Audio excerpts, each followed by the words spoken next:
একটা ব্যানার দেখলাম, ছোট্ট একটা লেখা দেখলাম যে আমাদের গ্রাম আছে মানচিত্রে, বাস্তবে নাই। একটা ছেলে এখানে দাঁড়িয়েছে, এই যে তার এই যে কথাটা, ছোট্ট কথা, গ্রাম আছে মানচিত্রে ভূগোলে, কিন্তু বাস্তবে নাই। এইভাবে এক গ্রাম নয়, ইতিমধ্যে শত শত গ্রাম নদীগর্ভে বিলীন হয়ে গেছে। আজকে মানুষ এখানে শুধু লড়াইয়ের পর লড়াই করে আসছে। একবার বনদস্যুর সাথে লড়াই, জলদস্যুর সাথে লড়াই, অত্যাচার এখানকার ডাকাতদের সাথে লড়াই, নাকি? এত কিছু করার পর যা একটু শান্তির অবস্থা আসছে বিএনপি ক্ষমতা আসার কারণে, এখন কিন্তু নদীর এই লড়াই, নদী ভাঙার মধ্যে তারা আজকে তাদের সে শান্তি নেই। আমি মন্ত্রী মহোদয়কে জিজ্ঞাসা করলাম, আমি বারবার বললাম যে ভাই, তোমার কাছে কৃতজ্ঞ যে এত তাড়াতাড়ি তুমি আসবে, এটা আমি চিন্তা করি নাই।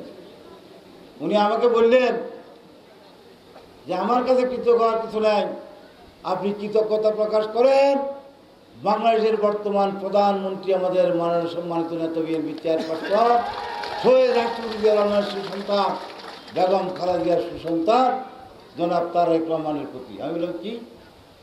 উনি বলল, এই খবরটা শোনার পর এলাকার অবস্থা ওনার নজরে যাওয়ার পর, কানে পৌঁছার পর উনি তখন এনি সাহেবকে বললেন যে আপনার হীরা, আপনি বৃহত্তর নোয়াখালীর সন্তান, আপনি সরজমিনে দেখে এই মানুষগুলোকে বাঁচানোর জন্য যা যা করা দরকার সেই ব্যবস্থা গ্রহণ করেন। এর চাইতে বড় কিছু আর পাওয়া আছে? আছে নাকি আর কোনো পাওয়া? অতএব যেখানে প্রধানমন্ত্রী নজর আছে, মন্ত্রী স্বয়ং উপস্থিত, আর আমরা যারা আছি আমরা তো আপনাদের সাথে সুখী থেকে আছি, নাকি? এই যে বনদস্যু দমন করছি, আমাদের কারো এক কড়া জমি আছে নাকি? আছে? ইচ্ছা করলে তো আমরা 17 একর জমি নিয়েও কেউ মানা করতাম।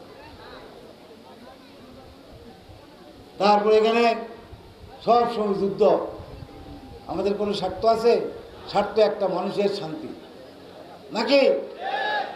এই বাজারে কয়েকবার আসছে, এখানে বনের মধ্যে শীতের রাত্রে কোনো রকমের রাত্রি যাপন করে এখানে বনদস্যু মুক্ত করছি। এগুলোকে মিথ্যাটা।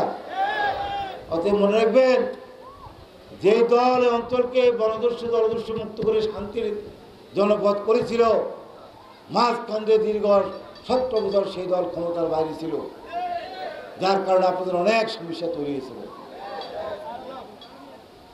আমি যদি আজকে যদি বিএনপি সরকার যদি আরো 14 বছর আগে, 12 বছর আগে, 10 বছর আগে যদি ক্ষমতা আসতো, তাহলে আমি আজকে এখান থেকে আরো 10 কিলোমিটার ভিতরে যেতে পারতাম, নাকি?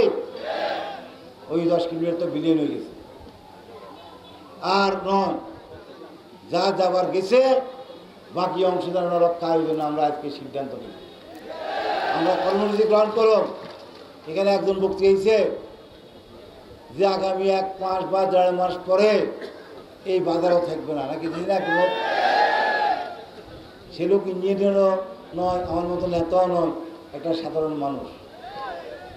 সে আর তার ধারণা আমার থেকে বেশি নদী সম্পর্কে।